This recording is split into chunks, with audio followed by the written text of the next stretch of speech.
What's up, guys? What's up? This is your boy, Game27. We is back. We are back with the Real Talk with the Real Gamer podcast. We got a lot to talk about tonight. Some Nintendo stuff. We got some Xbox stuff, some PlayStation stuff. We just got just gaming shit in general. But of course, the Nintendo stuff going to be the meat and potatoes of this podcast. So we're going to say that for a little bit later. But we got some Bethesda talk with the whole entire. They're not going to send out review copies to the reviewers no more. They're going to basically do a day before it released. No, they're going to do it the day of the release. I believe it's day before. Oh, he said the day before? That still don't give them enough time to do it. So that's ludicrous, dude. So, yeah, I got a controversy to that. You know, I've been praising Bethesda for months, basically all through this generation because I love their games like Wolfenstein, New World Order, the Evil Within, Doom. They got some really good games, man. And for them to do this anti-consumer move, man, it's fucking ridiculous, man. So that's gonna be our first subject, and our second subject, we're gonna talk about the PS4 Pro. Magically got 8.4 teraflops for $400, and the community is going nuts. So we're gonna talk about some fuckboys on the next segment. Then the meat and potatoes of this podcast, of course, some Nintendo Switch. Nintendo has been all over the news, been trending everywhere. A lot of people are still hyped for this system. Of course, you got some naysayers out there, and we got some confirmation that the tablet is going to have multi-touchscreen on it, and it's going to basically be it's going to have a 720p resolution on the screen, in which is not even surprising. And what else? Okay. Oh, yeah. The reveal date of the presentation is going to be January 12th. So we got a lot to talk about with Nintendo. So we got to get these other subjects out the way first. So let's go. I guess we'll do Bethesda first. And let's go and get our introductions out the way. And it's going to start with you, Mr. Alex. What's going on, everyone? ActivesiNGaming here. And we're back for another week of Real Talk with the Real Gamer. We got a lot of variety of topics today, but obviously Switch. The sweet Switch is what's exciting out of all the gaming news right now. So let's go. Right. Let's go, Shoot Dirty. Yo, what's going on, fellas? What's going on YouTube? It's your boy Dirty. We're back with another podcast. And by March 2017, you'll be hearing people say, "Get your hands off my Switch." All right. That's good. All right, let's go with you, Retro, bro. Rumor has it that the PS4 Pro was created by Keebler Elves, and that it was and due to its magic, it will make all your dreams come true. If you're single, you'll become married. Also, it'll give you the power of a Super Saiyan God. But let's switch topics and off that nonsense and talk about Nintendo. Oh, all right. All right, last but not least, is gonna go with you, Mr. Sinister Tar Heel. Hey, what's up, y'all? Sinister here. Yeah, let's talk about Bethesda and Fanboys and Nintendo. All right. All right, yeah. Bethesda, like, man, I've been praising them for a very long time. I love their games. They make some really good games, or they really good quality games. I won't say good quality because a lot of games are known to be buggy. But with Doom, I really didn't have no issues with Doom. But a lot of their games, like Evil Within, I love the game. They didn't make Doom. They just published it. Oh, yeah. You're all right. But, like, I guess, like... It has no bugs. Oh, damn. But Evil Within did have bugs. I really did enjoy that game.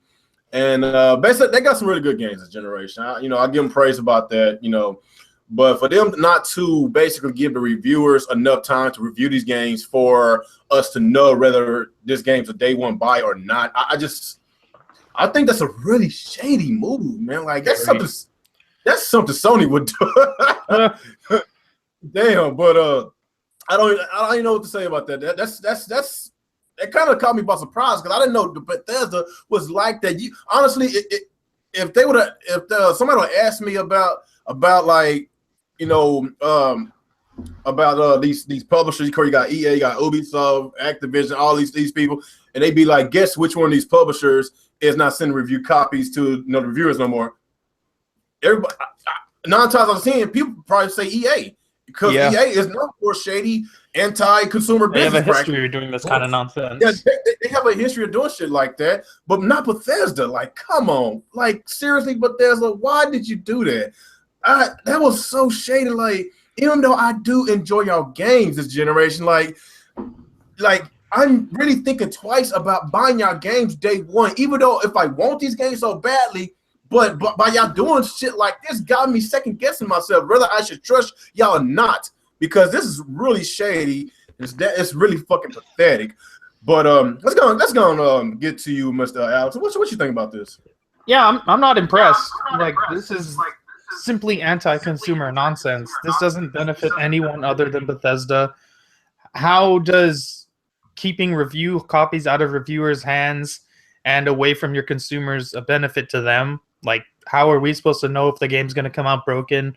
Now, granted, they gave the example that they had Doom release a day before, and it turned out to be a good game, but that's not the rule. That's the exception to the rule, because generally when a game doesn't get reviewed until launch or a day before, generally the game is bad. So big deal, Doom turned out to be a great game. That doesn't mean in the future all their games are going to be the same. And this doesn't just mean Bethesda. Like, if Bethesda sets this precedent and people, as everybody seems to do, just lets it slide, then EA is going to try it. They're going to be like, oh, we don't have to send review copies anymore. They'll buy our broken dog shit games. And then Activision will do it, and Ubisoft will do it, and WB will do it. And then you're not going to know if any game is broken at launch. You're just going to have to, just go buy it, because some people just simply buy every game at launch, which is kind of dumb in the first place. Because it's always good to be informed about the purchase you're about to get. So if you would want to know, like, for example, Fallout 4, you want to know that the Xbox version sometimes dips below 10 fucking frames per second. Like, you should know these things, and that's the job of a reviewer, to let you know, hey, this game is broken. Hey, this game runs like shit. Hey, this game doesn't look good. It doesn't run well. That's the purpose of reviews. And by hiding the reviews until the day before it launches, that doesn't give these reviewers enough time to do a proper review. Yeah, they can rush through the game and beat it and try to put up a review just to get some clicks, but like, that's not going to be a quality review, and you're not going to know for sure if that game is broken or anything like that. It's not good for the consumer. I don't like this move by Bethesda. I think it's a bad look on them. Again, it only benefits them. Because if you pre-order a game and then you have no idea if it's a broken or not, you're just going to keep your pre-order there and buy it. Now, the guy said, if you want to wait for reviews, we suggest not buying it until a week later. That's an empty fucking say. That's just nonsense. They don't actually want you to do that. They obviously want you to pre-order the game and buy it without any knowledge. But they're going to say stuff like that to make it seem like they're not being bad guys. This is a bad guy thing to do. I'm sorry. It's disgusting. I was shocked that Bethesda was the one to do this first and not someone like EA, because you expect this from EA, not from someone like Bethesda.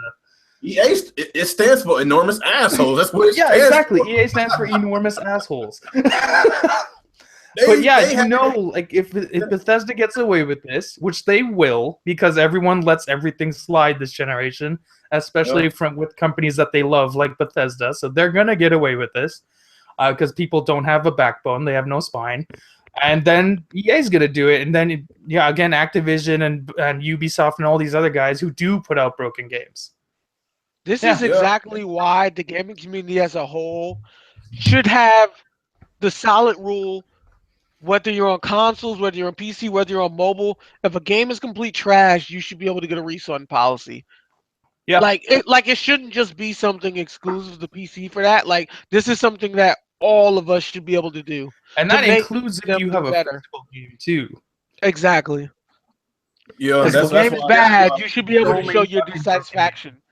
That's why I said this is like probably the worst gaming generation of all time. Like, it just getting more greedier and greedier by the day, man. It's just everything. That's what just said in the chat. But it's not even just greed. It's because their fucking games cost so much money to make now. They have to do everything in their power to make sure they break even. I mean, they break even. That's what they're doing. They're breaking it down to DLC. It doesn't surprise me that these games, it costs a lot of money to make, and deal with this is like, people expect these consoles to stay at the same price for what I think like the past 20 or 30 years, consoles coming out like $300-$400, and it's 2016, almost 2017, and people expect everything. The full game day one. No, I expect the full game day one, but it seems like these games are getting shorter and shorter and shorter. And if you want the rest of it, you got to pay like an extra $50, an extra $60. But I still feel that they still holding back on how much we supposed to be getting for spending $60. That makes it worse too, though. It's like, how you gonna put out a shorter game and still have a day one patch? Yeah, that's the issue, and people is okay with it. That's why we already know they do stuff like this because look. I mean, so much hear about the DLC before they announce the game. Oh, I don't know how many times we done saw that. I'm not gonna lie. Every time I think of how things happen this generation, I think of that Dave Chappelle skit from the Lost episodes when the guy's like, Dave, I'm disappointed in you. And he's like, what's up, man? And he's like, you've changed. You've been corrupted by greed. You didn't have to make 3 seasons. It's the same example. Like, gaming has become more popular, more people are investing in it, whether they play casually or whether they play seriously, and they know they can pull the wool over people's heads, so they don't care about quality products anymore because they know they're going to make their projections guaranteed. Yeah, that's the worst thing about this generation. It's basically quantity over quality now. It's all about the old greed. It's all the good old-fashioned corporate greed. It's like the real game developer and publisher is factory bot 19995100101. What about you, Dirty? What you think about it? When I heard about it, I was pretty shocked. I was like, Bethesda, and it said not giving out, review copies. It's kind of weird, but just like Alex said, man, it's like other companies are going to follow suit. And, us gamers, if we don't say nothing, and stand up, then they just going to keep fucking us over. You know what I'm saying? It's like they do one thing and we don't say nothing because they see how we are on YouTube. Well, majority of people on YouTube is like they have no common sense. They contradict themselves on every video that they make. And they know that this generation, people just want power. They can care less about the games. They just want power to see pretty graphics. That's it. And they see this. So it's like, they could just do anything and it's like we supposed to accept it. You know what I'm saying? So pretty soon I could see EA being the next one, and then Activision and, whoever else is. Oh, yeah, definitely. It's going to be. And then that's when you're going to really start getting, people complaining when you have majority of third party not giving out review copies, and we're going to buy these games and it's ended up just like the beginning of this generation where we was getting broke games, unfinished games, and that's when people going to start complaining, but it's going to be too late. Just like Activision started that trend with the Call of Duty DLC, the season pass like about 20, 30, 40 down, $50. Like it's getting crazy, man. That's the thing. Like everybody seems to do this. Like Call of Duty comes out, gives you a $50 season pass. Everyone's like, "Oh, it's not really that bad." But then all of a sudden, everybody does it, and then everyone's like, "Where did it all go wrong?" you stupid idiots! You keep buying it. They say it's not that bad because let's face it, Call of Duty is a casual game. And I know a lot of people that only buys a PlayStation or Xbox just for one fucking game, Call of Duty, every year. They spend hundreds of dollars just on this game alone, but that's the only game that they play. So that's why they make so much money off this game, because it's a casual game. Yeah, that's the madness. It's one of the few shooters that has an aimbot. For those of you that don't know, auto assist is an aimbot. So if you're playing and you actually have that auto assist on, it's aiming for you. You have no skill. Yep. Yeah, just like with the aimbots and the lag switches. I mean, that's been playing Call of Duty for years. Mm-hmm. You know how I know people are trash at COD? I don't play much, but I just know a couple of things from the military. So when I was playing Black Ops 2, I would just hide and camp different places and set up like the little I forgot what it's called, like the little like the little explosions and stuff, like the infrared one. Yeah, the Claymore.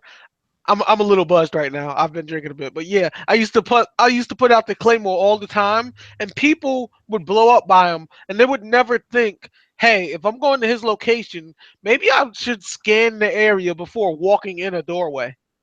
Like, no, it wouldn't hit nobody's mind. You died the same way 5 times. I didn't shoot a single bullet. Mm-hmm. Are we still going with you, Dirty, or are you finished with your topic? I know, I'm good. All right, Retro Bro, what you think about this Bethesda situation? Okay, so here's the thing. I understand some of the reason they're doing this, but if we look at it objectively, there's way more cons to this than there is pros. Like, if you think about it, like, I would say the biggest pro to what they're doing is only for competitive gamers, which most of us gamers are not, because we have jobs, we have families, we don't have time to really play that competitively. But other than that, it's mostly cons, because you don't know how the game's going to be before you buy it. If you're not playing on PC, you can't get a refund. You'll have to go to GameStop and cut your losses at half, even if you got it day one. And then the other thing is, I can't speak for all companies, but Bethesda exclusively has a problem with their games being super, super buggy. Like, their games always come out ridiculously buggy with frame rate issues and lagging and stuff. So it's messed up for them to make this move, knowing that even though their games are fun, they never come out just clean and smooth. But that's all I got. Oh, I'm back. Yeah, that's all you got on that? Yeah. All right, what about you, Sensor Talk? What do you think about the Bethesda situation? Are they going the path of EA? Yeah, I mean, that's a bitch move, because EA's they're the king of bitch moves.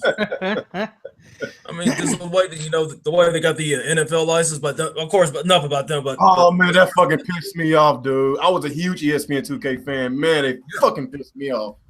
Yeah, but as in Bethesda, I mean, it's just, I mean, doing shit like that. I mean, yeah, I mean, just like some of you guys say, like the next game release, we don't know it's gonna be buggy, it's gonna be broken, and I mean, just how we know it's gonna be worth our money. Because I don't expect me spending $60 on a bullshit game that's broken. It's gonna be patched up, and put a lot of band-aids on it, like, just to fix it up and stuff like that. It's just right now, like, it's just this generation. I mean, isn't even at its worst with the corporate greed. It's like it's just like like I mentioned earlier, it's all about quantity over quality. I mean, just the quality of gaming has just gone downhill, because, like, I mean, we don't know, like, it's just the way it's gonna come out. But yeah, I don't know. But to me, it's just a bullshit move. I mean, it's just I did a bullshit move. Remember remember was it Square Enix? They tried to augment your pre-order with that. Was it Deus Ex? Yeah, that pyramid. Mankind, yeah. Yeah. Oh man, but at least they the more pre-orders they got, the more things they unlocked or something. Yeah, so I think they took that down because of the backlash. Am I right? Yeah, that was like the one time these fucking mouth breathers actually spoke back. Yeah, they actually spoke up against that, and I feel that we don't get enough of us to speak up against the business practice. That's why we have so many problems. Hey, put it like this. Just put it in perspective. If more people in the gaming community as a whole whined and complained as much as PC gamers, a lot of things would be changed. Like, y'all wouldn't be paying for online. Y'all would get refunds. Like, I'm not gonna lie. Like, I've been on PC for a few years, and there's some things that PC gamers complain about that I personally think is unnecessary. But everyone complains as a unit. And if more console gamers did that, they would be scared of y'all, and they would listen to what you have to say. Because at the end of the day, you pay their pockets so they can buy their kids other games and nice shoes and stuff like that. So if y'all all join together as a whole and stand up to them, there's nothing they can do. You hold the power. If they make consoles and you don't buy it, what at the end of the day, that means they wasted their money. They can't do nothing if you don't buy it. All they doing is showing all this smoke screen, trying to show pretty graphics to free. All they doing, they just hypnotizing these gamers with pretty graphics, but then again, the gameplay sucks. But people don't play games no more. They play graphics, man. They play teraflops. That's what it is. And that's one of the reasons why I think Nintendo is so good, because they don't have the best graphics, but their gameplay is always solid. Like, with the exception of when Nintendo does charity and releases Sonic games, their games are usually really good. Well, when you talking about graphics, when you talking about like no bugs, realism type of graphics, because you talking about graphics. I thought like Mario Kart 8 was like one of the best looking games of the generation. Yeah, I mean like realism graphics, because a lot of times when people say graphics, they define it as that. Like, it doesn't have that, but the gameplay is solid. Like, it's smooth. You don't have like broken issues. You don't have to worry about day one patches. Like, those are all solid things that we should all want from our games. Right. Just to finish this off, I mean, yeah, it's just that's the bottom line. Is like the gamers and / consumers, they need to grow a pair and stand up to these asshole companies, so that way, hey, look, we had enough of your corporate greed. It's like, look, if we want to buy your games, I mean, you better fix this shit right then, right now, because if you don't, we're gonna take our money elsewhere. We can probably go to PC, go somewhere else, or probably just quit gaming in general, because we're tired of all the bullshit you're giving us. But that's just me. That's why I can honestly say I like graphics, but if I went to a friend's house where I didn't have my own equipment, he pulled out a few beers and was like, yo, let's play Oregon Trail or Carmen Sandiego, I'll be cool with it. Yeah. Like, if the game is fun, I'll enjoy it.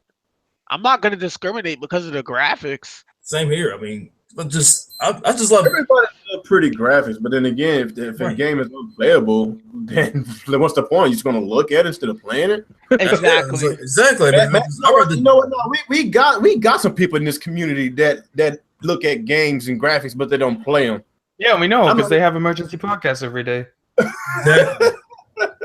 I ain't naming no names though. I mean, yeah, it's like they don't give two shits about gameplay. It's all about the graphics. I mean, I want the game look pretty. I don't give a shit, if it's fun or not. But then they won't play on PC, which is the funniest thing in the world. Yeah, because it's cheap, or you can get it. If all you care about is graphics, then you can get that on PC for cheaper. That's the funny thing that a lot of people don't understand, though. I mean, if you're only on YouTube and no other social media, you would think that's all that PC gamers talk about, and most of the time those are trolls that aren't PC gamers. But if you go on PC on any of the platforms, whether it be Steam, EA, Xbox, etc., most of them have PCs that are weaker than your consoles because they don't care about graphics. They're at PC because the prices are cheap, and if you don't like a game, you can get refunds, and the frame rates are higher than 60. Like, there's not a lot of PC gamers. Or at least they're way higher than fucking 30. Yeah, there's not a lot of PC gamers with power. They go for all the other perks. It's very rare to find a PC gamer with power. Yeah. So I guess that's wraps up the first topic. Let's go get to some fuckboys. It's been a minute since I did some fuckboys. we got. I'm gonna just call out the Xbox fan base and the PlayStation fan base, man. It's just to a point that, oh my god, I don't want to call no names, man. I'm so tempted, man. It's just so many idiots in this community that just really pissing me off about just this whole entire PS4 shit, the Scorpio talk, the Pro. The Scorpio magically got 12 teraflops, and the PS4 Pro magically got 8.4 teraflops. God damn. What is the deal with these guys? Like, if they really want power, get a PC. Exactly.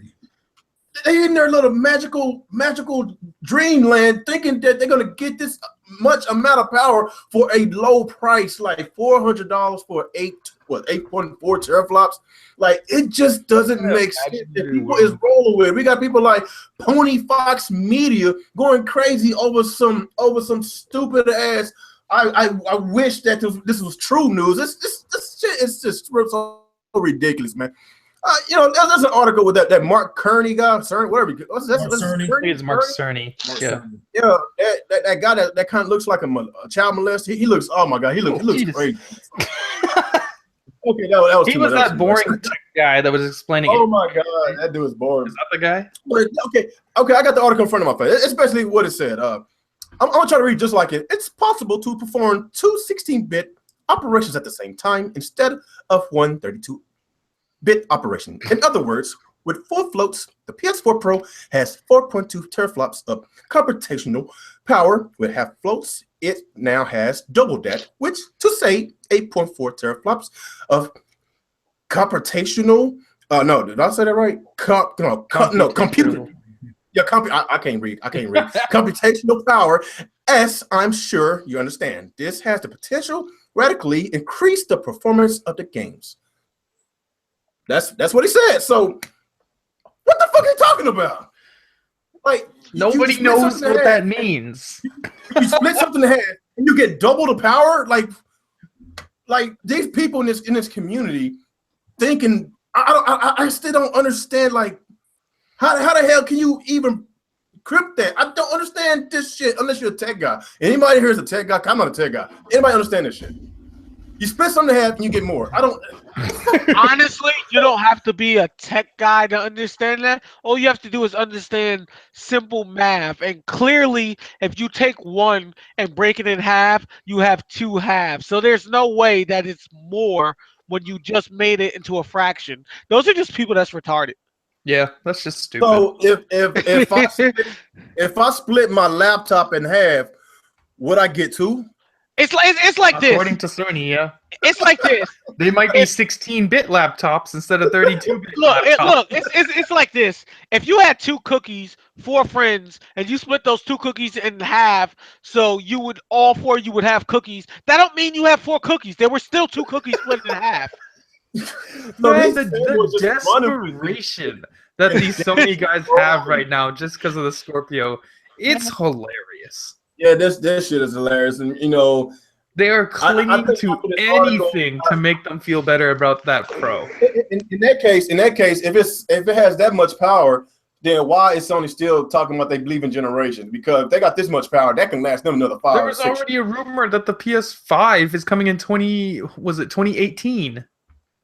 Yeah, if it's 2018, it's not that long from here. So Sony has gotten so ridiculous that I think they're going to pull a Square Enix and just make a bunch of rematches like they do with Kingdom Hearts. Like, before PS5, they'll probably make PS4 the filler arc. And that's going to be the title of the new console. Oh, my God. The PS4 Pro is just fucking Naruto fillers. It really is. What do you think about it? What do you think about it, actually? Give me your thoughts and opinions about these fuck boys, man. Like, I don't even know what to say, because, like, I'm going to be honest, I have no idea what the fuck this dude is talking about. I don't understand what a 32-bit operation is, how you could split it in 2, and magically that makes you have double the teraflops. Like, if that's a real thing, how come nobody else has done this before and no graphics cards and shit do this? So I don't know what he's talking about. It doesn't seem like something that's real, and he called it secret sauce. Like, secret what sauce. The fuck? Like, I don't believe what he's saying. It sounds like nonsense. Let's say, for example, let's pretend we live in this imaginary world with this nonsense is real, and the PS4 Pro is gonna do this and become 8.4 titty flops. So what stops the Xbox Scorpio from using this 16-bit nonsense and becoming 12 titty flops? Like, if Sony can do it and Microsoft comes out a year later, you would assume they could use the same technology, correct?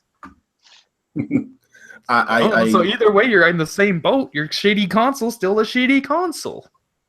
But I still think it's just going to be what they said, like 4 point whatever teraflop console. It's a mid-cycle refresh. It's nothing special. It's mediocre, and you're really going to have to wait till the PS5 to get a true upgrade.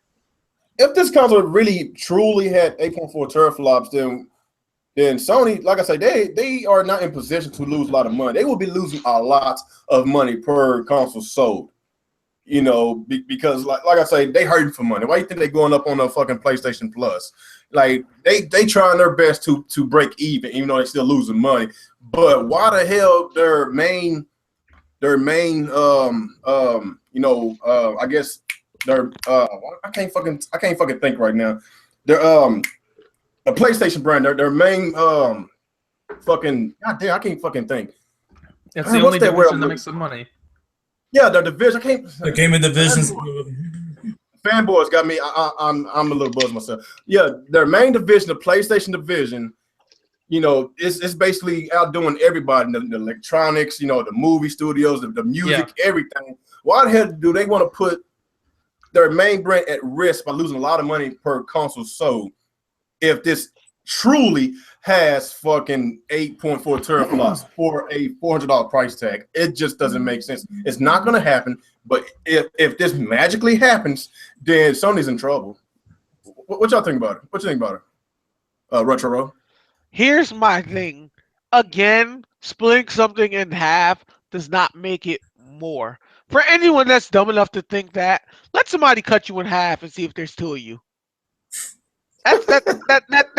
That's basically the theory here. Like, it's stupid and they're so irrational because they want to believe that they're going beyond logic. This is really risky by Sony, but Sony doesn't care for three reasons. One, they're in first place.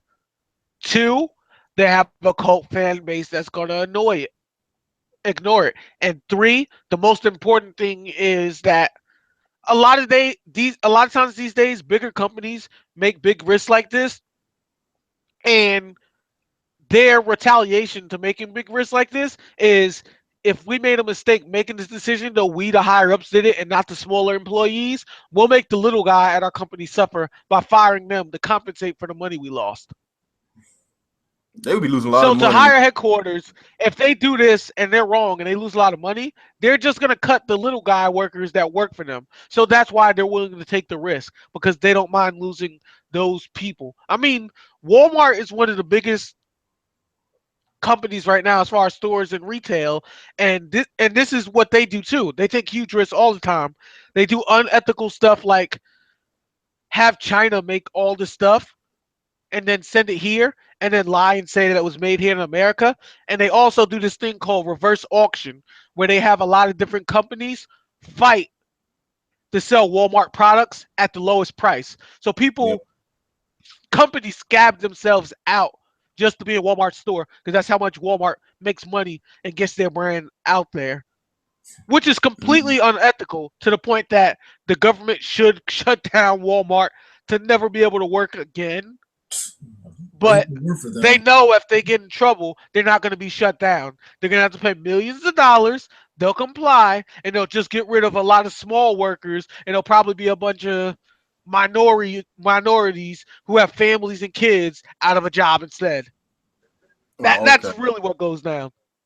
Our favorite pony in the chat, Mr. Garuda Legends. He said the struggle box. By the way, just for those of you that know, when I said minorities, I'm not just talking about Black, Hispanics, right. Asians. It could be white people in trailer parks too. I'm talking about everybody that's struggling with money, that got families to take care of. You said that the struggle box one's gonna flop. Buy tissue Xbox 8.4 teraflop secret sauce, baby. God damn, you are a pony at heart, man. Oh my God, you something else. But what's up, Dirty? You back with us? Yeah, I had to throw my phone on the charger. All right, what you think about this so-called secret sauce with the 8.4 teraflops, man? And this community is going crazy. What you think about it? Well, I mean, just like I said, all it is just word trickery. That's all it is he's giving to, you know, the PlayStation fans, and you know, it's like now they're running with it because they know the Scorpion is supposed to be like 8 to 10 teraflops.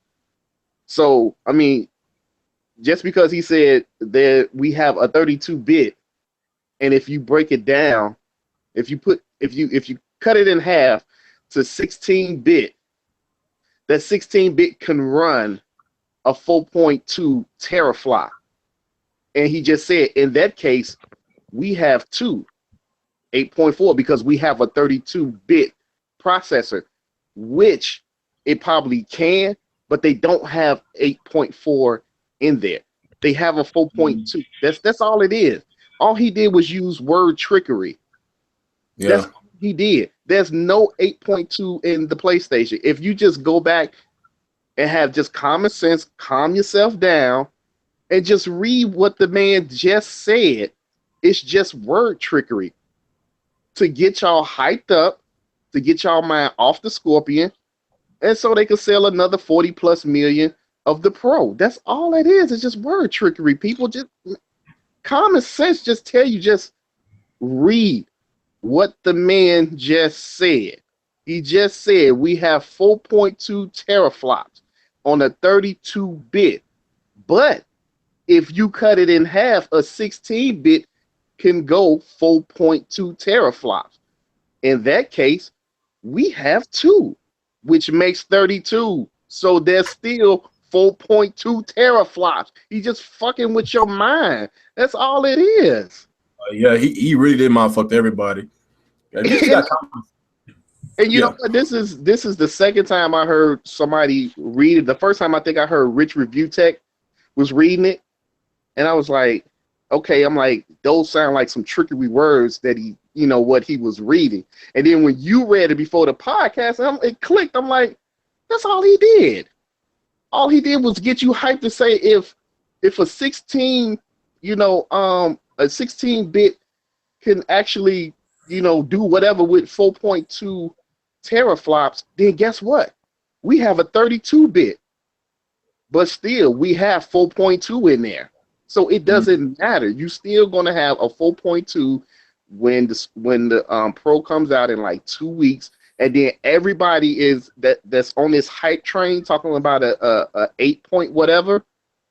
They're gonna soon forget what he just said. Ain't nobody gonna make no videos. Nobody's gonna be disappointed. They're just gonna be like, "Oh, look how pretty this is." That's all it's gonna be. It's like I didn't read the article, but from what you said, I can comprehend what you said. You literally just said that they said that it has the potential and the capacity to put more in there, but we didn't. Right, because it's going to cost me more if I want to buy it. And they know nobody's going to go out and buy an $800 console. That's what I'm saying. What company it is.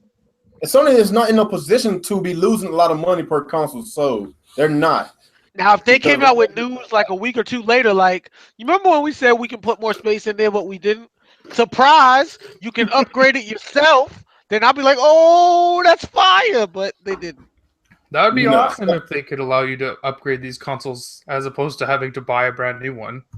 Yeah, but it's not going to happen because Sony, they said that they still believe in console generation. So what's the point? Like I said, what's the point of having a brand new teraflop system and that can last you for like at least another 5 years? What's the point if they talking about coming out with PS5 next 2 to 3 years? It doesn't make sense. Look here. For any console company that actually listens to our podcast, which I doubt, but if you are, here's the thing. If you guys really want to make money, make solid games that don't need day one patches. Show confidence in your brand by ensuring refunds for bad games. And lastly, add League of Legends to consoles because you would have tons of people buying DLC and not complaining about it. There you go. Okay. What about you, Senstario? What you think about it? I mean, it's just, I don't know. I mean, just like you said, he's just trying to play mind games, like, you know, just like that Ghetto Boy song, mind playing tricks on you. It's like this fool's trying to play tricks on you, but I don't know. It's just, I mean, some of the stuff that Rich was saying, you know, is true. Of course, like I say, he's no idiot when it comes to specs and shit like that. But what did he say, by the way? I didn't see his video yet. I mean, I heard bits and pieces. I didn't, you know, hear everything all the way. But I mean, it's just, I don't know. It's just Sony trying to get, you know, trying to hype people up just to get it. But you know, like I said, they're desperate and they're thirsty because, like I said, they don't got that kind of money. They don't have the kind of money like Microsoft or Nintendo have because, like I said, they're in the multi-billion-dollar club and stuff. Like, yeah, because I mean, think about it. Just like you said, real about their other divisions, they're struggling because no one's buying their shit except for the games. But and then, they can't put the gaming division, you know, at risk because they been on top of the gaming industry since they stepped foot in this gaming market back in '96. 95 though. Oh, it's 95. Okay, 95. So basically, if they want to losing a lot of money, you know, for adding 8.4 teraflops to this console, knowing that this console is supposed to be at least, I'd say about $700 to $800 at least, and they sell it for $400. that's like stupid. That's like stupid, man. Especially, they cannot afford to do that. But like I say, man, it's just common sense. Anybody, I would spend $400 right now if any console that has 8.4 true teraflops in there, because that's a steal. Right. But And then here's the thing, hypothetically. Let's all be dumb for a second and assume they could do this. If they could do this, they still wouldn't be making their money back. And as a business, they want to make their money back. So if we all put our thinking caps together, how would they make their money back for selling the console so cheap? it's not gonna happen. Nope. The only people Online for PS4 would probably cost more. Yes. More broken games with less completion to this game and more DLC for what should have been the full story original. Probably lousy free games every month. Like Yeah, there's that's so much that would go into getting that money back that it wouldn't be worth it. I mean, like I said, they're still trying to recover that money from from Ghostbusters, like that failed. That was what, a $78 million loss, and plus like all the losses and their other divisions, but yet they had to keep dipping in the gaming division's pocket. That's look where at their this. money is. Yeah, because it's just a bunch of PR talk. That's all it is. Just a smoke screen and just getting these ponies hyped up for no damn reason. They're gonna get highly disappointed whenever they get this pro. It's not gonna be what they think it's gonna be, because they're stupid, really dumb. here's the thing: PlayStation gamers are the one that are paying for every mistake Sony makes in their other division. Every time they fuck up somewhere else, Sony gamers have to pay for it. Yeah, I'm going to say a statement that's going to piss a lot, but it's going to make a lot of sense at the same time. I think, in theory, the reason PlayStation get away with so much is because 90% of PlayStation gamers were originally Nintendo fans. Just saying. I'm going to be completely honest with that. Like, how many people on you guys' Twitter feeds do you know used to be Nintendo fans and play PlayStation, or are still Nintendo fans and dual wield Nintendo consoles and PlayStation consoles every generation? Just think about that for a second. It's like everything they let Nintendo screw them over with, they let Sony do too. And since Sony is so mad about Nintendo screwing them over in the past, they copy all their practices, all their bad ones, I might add. Yeah, because Sony's what Nintendo used to be in the 90s. I mean, yeah, being arrogant. That's what they did. They started out really good when the gaming community needed it, and then when they became on top, they started doing whatever they wanted and giving people headaches, just like Nintendo. Like, they literally just followed Nintendo's blueprints. Yeah, because Nintendo's ego got the best of them in the 90s when they screwed Sony over. They created their own worst enemy. Now Sony's becoming what Nintendo used to be in the 90s. Their egos got way out of control. Look what happened. Sony, they got caught with their pants down, making stupid ass decisions. Releasing like a PS, the Slim, the PlayStation Slim, and now you got the Pro coming out next month, and then raising the price of the PS Plus, but yet people are still, you got some people still defending them. Still damage control what they're doing. Nate Bullock just brought up a point too. With the exception of Real, a lot of Sega fans did go to PlayStation 2. So there's that. I mean, if you come from a console where you had a lot of awesome games and they forced you to only play Sonic at one point, I could see where you let somebody screw you over a bit because you're getting more game variety. So yeah, they fit in there too. That's true. Well, after Sega stepped foot out the console market, I went straight to the Xbox. I owned all the Xbox that ever came out. So that's why I said with the exception of you, because I know a lot of Sega fans that went to Sony. I was actually one of them until they screwed me over on PS3. Yeah, this is my first PlayStation I had since freaking the original PlayStation. So yeah, I'm not really. I'm not saying I'm not really a big fan of PlayStation. It's just I've just been accustomed to the Xbox brand since 2001. So. I still think the PS2 was the best PlayStation system. That thing was godlike. That was the last time Sony was good, though. Yeah, it was number one. I mean, PS2 was very good. PS3 is terrible. PS4 is terrible. Yeah. Hey, I got a question. After the PS2, what happened? What's up, Dirty? You said something? Yeah, I got a question for you guys. Maybe you guys can help me out. All right. Now, we got the PlayStation Pro that's due out in about 2 weeks. Yeah. Okay. Now they saying that, NBA 2K17 and The Last of Us will run 4K native But Yes. how is it possible when there's no 4K Blu-ray drive in it like the S? I don't get this. How's I'm getting 4K with no 4K player in? Oh, the I console whatsoever? I can answer that. Not saying that what Sony is doing is going to be native 4K. Just clearing the air for everybody. But there's certain specs you need to run 4K, and you don't necessarily need a Blu-ray player or a DVD drive. Perfect example: my PC laptop, to save money, does not have a disk drive at all, and Yeah, I you run 4K. just So you'll you just be don't downloading need different so texture you don't packs. need a Blu-ray player. You just need Yeah. the right specs to play that. And again, for all of those who might have missed it the first time, I'm not saying Sony with the PlayStation 4 Pro will play 4K. I'm just saying that you don't need a Blu-ray player or a disc drive to do that. Yep. Oh, okay. Because I was wondering. I'm like, wait a minute. How the S have? The drive has nothing to do with it. Okay. Right. Because Yeah, if it's okay. the disc, I'm like, how the hell is it going to come off the disc? The disc You never doesn't know, hold information anymore. You got to remember, like the disc is essentially just a key now, and you download all the information.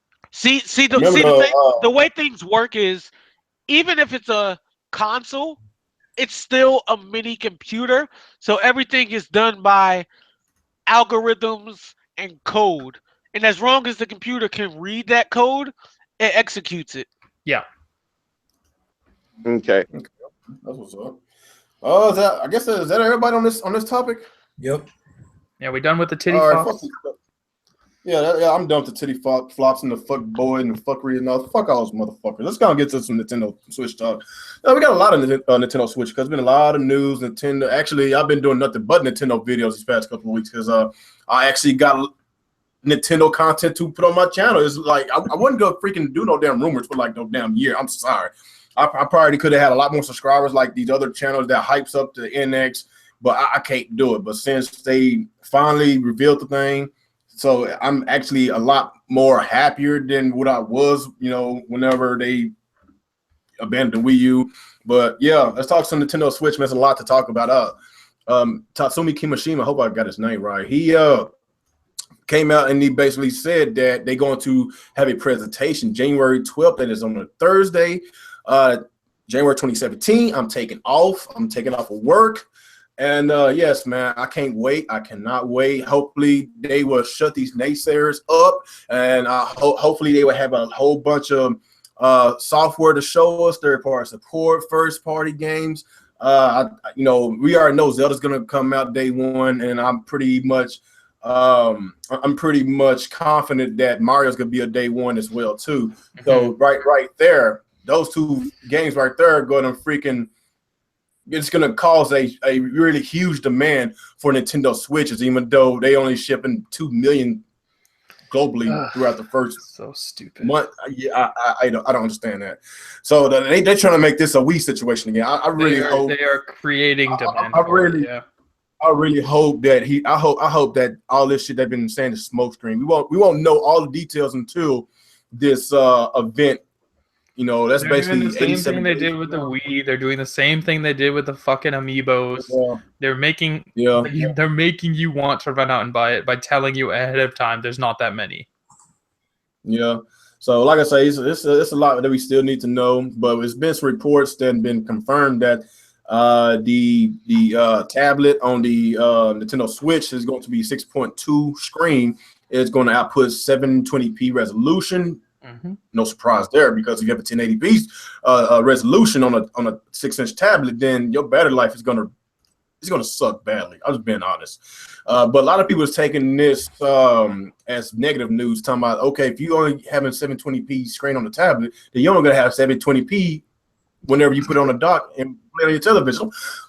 Oh my god! Are y'all that stupid? Like when people sometimes I think people are really all these comments in this community and people making videos about it. Like I'm just like, oh my god, I gotta woosah. I gotta woosah, man. Like these people are so fucking stupid. That's a fucking woosah moment. So I just have to catch my breath and just stop, breathe, and count to 3. Y'all remember that? So what else I got? Oh yeah, what else I was gonna say? It was something else. What's my note say? But Oh yeah. I guess we'll talk about that, and I want to also talk about what's the most important feature that this Switch needs. I know they need a lot of features, but I want to know what is that most important feature that will get a lot of people back on board on the Nintendo system. But let's go ahead and start with this whole entire presentation deal. The 12th of January. Let's do a speculation. What do you think what's going to happen, Alex? What do you think what they're going to talk about? What do you think what's going to be revealed? What are they going to show on the 12th? What they're going to show, the software. What do you think? Well, they're going to announce the price. They're going to announce when it's going to release. They're going to talk about... They'll probably go a little more in-depth as far as specs go, because Nintendo doesn't usually talk about specs, so I don't expect to hear too much. But they're going to explain more about the dock, more about battery life, all that shit. I would assume they're going to show us the launch lineup. I would hope it's Zelda and Mario Kart, at least, because they showed us those in the little trailer. They need to confirm that Skyrim and that basketball game are coming. They need to show the third-party lineup. What can you buy at launch for this thing that's not a Nintendo game? And that's pretty much it. Like, I don't think they need to... I don't know what else they could really talk about. Like, I honestly don't think they're going to talk about titty flops and all this other shit, because they just never do. So I don't expect them to. So what do you think? What's the most important feature that this system needs in order to gain a lot of people trust back? They need to show everybody that they have embraced online this time around. They need to show everybody that they fixed their network. Preferably, if it's free, that's cool. If they're going to start charging, I guess that's the time to talk about it. They need to show people that they can get third parties on board and that they're going to stick around this time. I think that's the major things they need to get across to everyone, and they need to really hammer the concept of this console. Like, I know there's other features this thing can do. Like, we know it's probably gonna have a touch screen and stuff. Like, maybe they're gonna show us the other features. But I think the core thing is, like, they need to make sure they understand online this time, and that they can get third parties on board, because that's what majority of people want. Yeah, so I guess that's it. Are you good? Yeah, I guess so. What about you, Dirty?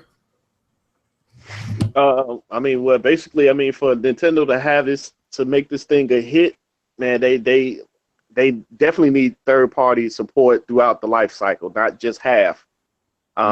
Get some good games, from third party. The Nintendo Online needs to be up to par. Nintendo needs to announce that there is voice chat, party chat, invites. This is what we wanted on the Wii U, and we never got it.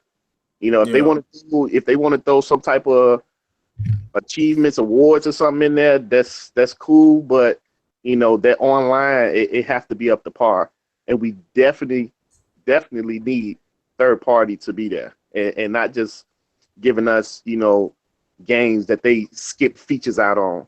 You know what I'm saying? Like, if you're gonna give us a game, don't give us part 3 and then come out a month later and there's a trilogy for the other 2 consoles. Like, that don't even make sense. Oh yeah, I remember that. They can't let stuff like that happen again. You're gonna get Nintendo fans part 3 and we don't even know the rest of the fucking story, and then you bring the collection to the other consoles like a month later. Keep it a price. The other consoles get the trilogy and they already got 1 through fucking 3. So yeah, it makes no sense. It was like $30-$35, and part 3 was full price, $60. Yeah. Made no sense. Yeah, but I just want third party to show up, stay throughout the life cycle of the Switch, and bring out some good, decent games, man, and that thing would be cool for Nintendo. Okay. What about you, Retro? Hold on, what was the topic? I just came back. I was saying bye to my family before they left. I had some cousins in town. They're going back to North Carolina. Oh, okay. No, we was talking about what you think about what they're gonna show at the presentation, and what is the most important feature Nintendo has to have in the Switch in order to get a lot of people back on their system. Okay, so what I think they'll show for sure is obviously more Zelda Breath of the Wild. I think some of that Mario we saw, we may get the actual name of the game. And one thing I'm hoping we'll get, not too sure, I'm hoping we'll get some footage for maybe Pokemon or a new Kirby. I think that'd be pretty cool. Mm-hmm. Now, as far as the feature to really get people into Nintendo, I think voice chat would change the game. Now, I don't What's think they're that? going to do it because Nintendo wants to, be the parents in this And I relationship don't and think they're not gonna just do the voice chat. seller. But voice chat would be a game changer. Like, They have to. They have to. No, the reason why I said they have to do voice chat because it kind of defeats the purpose of having nothing but adults in that trailer. So basically, they basically catering to a new demographic, not just children. They catering to people our age. They look like they about our age, about late 20s, early 30s. You gotta remember, every single scene in that trailer, it was either one dude playing by himself or people playing locally. There wasn't a single person playing online. yeah, I noticed that too. Yeah, just saw the esports guy. The other thing Yeah, I but noticed that I think they have to do, and I know this isn't spec related, but they have to do more to appeal to the hardcore gamer. And I say this because I've seen a lot of trailers. I've seen a lot of people talk about the trailer being misleading, and I've watched like 10 of those videos recently. And not saying that I see Nintendo. not saying that I see all those videos as justified, but because I watched all those videos, I've seen the trailer more than 20 times this week. So at this point, there's some things I did catch that people didn't say. And one thing I did catch, and I think we can all agree, is everyone in that video was a casual gamer. Let's be honest. Who in that video looked like a hardcore gamer? Yeah, well, maybe the guys in the van. Like they were selling it to the casuals. The girl was playing Mario, went to a bunch of her friends, and when she gave them the controller, the Joy-Con, one of her friends had that look like, what the hell is this? I know. Oh, Karen. Dude, you saw that, they were like, what is this? And then the girl that picked it up was the one that took a sip of her drink. Like, she's like, let me down this before I even try this. Like, then the other dudes was sitting there playing basketball in real life.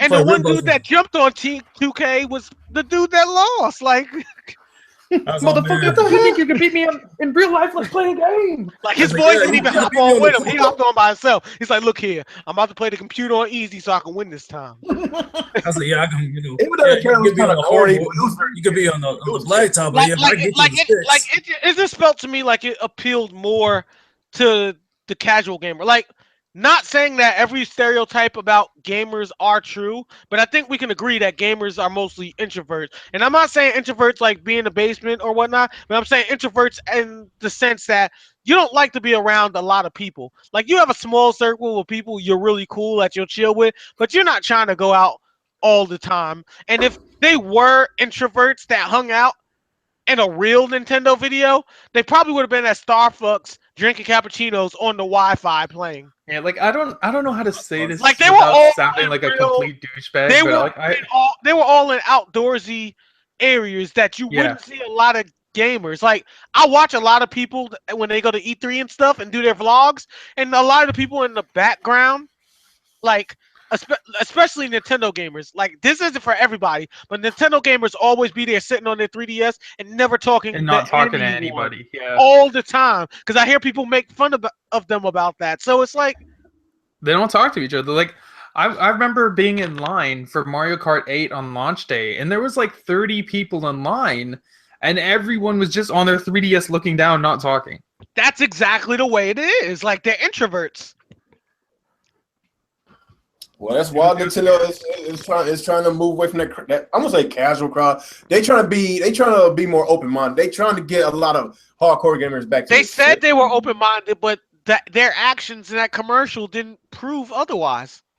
Well, the way I see it, I know exactly where you're coming from, but it's like this: if you're going to use nothing but adults in a Nintendo commercial, then basically you cater towards adults, am I right? Not children. So adults be online all the time. They be online. Yeah. And on Call of Duty, they be online on everything. They be online. So you telling me that Nintendo is going to police us? Now, if that's the case, then that trailer is very misleading. That's what I'm saying. Because I don't need. They're going to police us. I'm sure of it. All I know, they better not do that. They better not pull that same mistake, because that would be very misleading, and I would be very pissed off, because I want to have voice chat this time, because I was freaking pissed. I was heated that we couldn't have it in Splatoon, because we really needed it. Only voice chat we used was Google Hangouts. That's the only way we did the voice chat, and it sucked, man. It sucked, and I was really pissed off. I was like, what's the point of having the voice chat feature on the goddamn gamepad? We can't fucking use it. Nintendo decided to play the parent. What the? Oh my god! Keep in mind, this is the same company that had a feature in a Mario game where you had to blow into it. That was so stupid. That was gay. Like, why do you have to blow your controller? This is why the Wii U costs $100 more than it should, because I have to blow into a fucking tablet. Oh yeah, the 3D world. Yeah, that's the 3D world. That's a bullshit thing. Yeah, that's why I'm so excited, because our next Nintendo home console. Well, you can take it to go if you want to. You can play it like a normal console and not be a fucking weirdo. We put the tablet on a dock. We don't have to pick it up. We don't have to mess with it when we're playing our games. We don't have to. So that's why I said it's going to basically reintroduce a lot of old school Nintendo fans back to the console, man. Yeah, because they're finally letting people do what they want to do. Sit at home with a normal controller in their hand and play a fucking Nintendo game. That's why I think their online functionality has to improve dramatically. They need to add an Ethernet port on there. They need to get serious with that, because online gaming is really huge these days. It's really huge, and every game need better servers, online multiplayer. So Nintendo, especially if they're trying to get good with third parties again, majority of third party games has online multiplayer. If they want third party support again, they got to make sure the online functionality is a lot better than the Wii U. They got to make sure they got voice chat implemented in the system. They got to make sure that we got a party chat system. They got to make sure that all the stuff that wasn't in the Wii U, well, technically voice chat wasn't in the Wii U. They just refused to do it. Exactly. And they got to make sure that this is the complete opposite of the Wii U. Because if you can use nothing but adults to sell this console, and whenever we get the console, and it's basically catering back towards children because we are getting policed by Nintendo, then I don't know what to say about that, man. That's fuckery right there. Here's the other thing that would make the Switch amazing, and I know nobody thought about this, and this sounds like a leap, but I know Nintendo's not going to do this, but I think the Switch would change the game if Nintendo had a partnership with Google for the Google Play Store. I mean, it only makes sense because Kimishima has them going in the direction of making mobile games. So if you could use your Switch tablet to play Nintendo games and to like download games from the Android store, they could double dip because people could download games from the Android store and be playing like Pokemon Go, the new Mario Dash game, and be, you know, spending their freemium money on all that stuff as well. Mm-hmm. Okay, did I get to you? No, did I get to you, Dirty? Yeah, you got me. All right, what about you, Richard, bro? Did I get to you? Yeah. Yeah, I did. What about you, Census Hario? What do you think about it? Oh, I mean, you pretty much already answered my question about the online thing, because I mean, they need it. I forgot to say this. And free. It has to be free. If they want to take this seriously, if they want to compete with Microsoft and Sony to get a lot of people that love to play games online, you know, it has to be free. It has to be free and a lot better. You know, I don't think Nintendo would charge for people for online. That just doesn't seem like something they would do. Yeah, but I'm talking they got to have better quality online. Oh yeah, absolutely. They can't get away with that Wii U dog shit network again. Yeah, you can't handle no bullshit servers on the Switch, man. Yeah. And like I say, if they seriously want to get a lot of people over to this system to play a lot of online gaming, make the online free and better online functionalities. That right there will sell a lot of systems, and of course the pricing of it too. It has to be $250. $250. Sweet spot. I mean, go ahead. I mean, just to explain about the online thing, like especially like games like Splatoon and stuff like that. Yeah, I mean, you need communication, and plus, I mean, yeah, Nintendo needs to improve on that. That voice that way you can communicate with teammates, so that way you can strategize. Because how you gonna do it? I mean, with the minus voice chat, you just everybody be running around confused doing their own thing, and there's no teamwork. And of course, with the esport thing, yeah, of course they're right next to each other. They can communicate and all that stuff. But as far as like people who sit at home and want to play online with their buddies who probably states away or probably a block away and all that stuff, yeah, Nintendo needs to improve on that online and hopefully have better servers. Of course, that's wishful thinking, but I mean, it needs to because I mean the online on the Wii U was just dog shit. That's because Nintendo thinks on anime logic. They think voice chat is unnecessary and that you'll become #1 by focusing your spirit. Your spirit. Oh yeah, but they need to get with the times because that mentality don't work now. But that's all I got. Okay, let's talk about software lineup. Okay, in order for this thing to be a huge mass success, and I know rumors saying that they're supposed to be shipping like 12 to 15 million consoles in the year 2017. But in order for this to be true, in order for them to actually sell all those consoles and plus have people waiting because it's just not enough consoles to go by, they need to have a really great solid lineup, from start to finish. And we already know Zelda Breath of the Wild, and I'm 50-50 on Mario. I think it might be a Mario game on launch date. We don't know. We will find out whenever that presentation comes. But of course, Kimishima, he said that they kind of, I think they did delay the NX or the Switch because it was supposed to come out this year. But he said he wanted to make sure that they had a strong lineup, whenever they launched this system and not have another Wii U situation, because the Wii U situation lineup, their first party lineup was really lackluster because they didn't really had none. What, Nintendo Land? Come on, man. Nintendo Land and new Super Mario Brothers U. That game wasn't so new because it's the same thing from the Wii. So like it's a platforming game. It's not a 3D Mario game. What we've been wanting for a very long time. We didn't get that Galaxy 3 or a successor to the Mario Sunshine or Mario 64. Like those are the Mario games that a lot of us Nintendo fans love. Like we tired of damn platform Mario games. I am. Well, I guess 3D World. I guess you could say it's a platform game, but the game is amazing. I love 3D World. It's a really fun game. But it's not that traditional Mario 3D game that we wanted. But what we saw in the trailer, hopefully that's not a free. Hopefully Nintendo ain't fucking with us. I hope they not fucking with us. I hope it's a real Mario game. But if that is a launch game along with Zelda, then it's gonna be hard to find a Nintendo Switch for the next few weeks. I'm calling it right now. But if they announce Metroid and if they announce say another Star Fox game, they announce a I'm Sorry edition Star Fox game and Pikmin 4, and which has been developing for a while. It might be finished because Miyamoto a few months ago he said it was like 90% finished. So I'm pretty sure that's finished. So that might be coming out next year. If the rumors are true about the Pokemon game coming out within the first 6 months, just Pokemon alone would sell a lot of consoles. And if they have a really strong lineup, according to a lot of these rumors, I think it's gonna be a huge hit, especially get to take it on the go. Like I see a lot of good things going on with the Nintendo Switch coming 2017. Fuck the power, fuck 4K. Like why people want Nintendo to have a 4K machine? Like, come on, man. Come on. I'm sick and tired of these graphics or Nintendo to have a 4K machine. Like, I know this is off subject, but these idiots, some of these idiots, they don't like Nintendo games.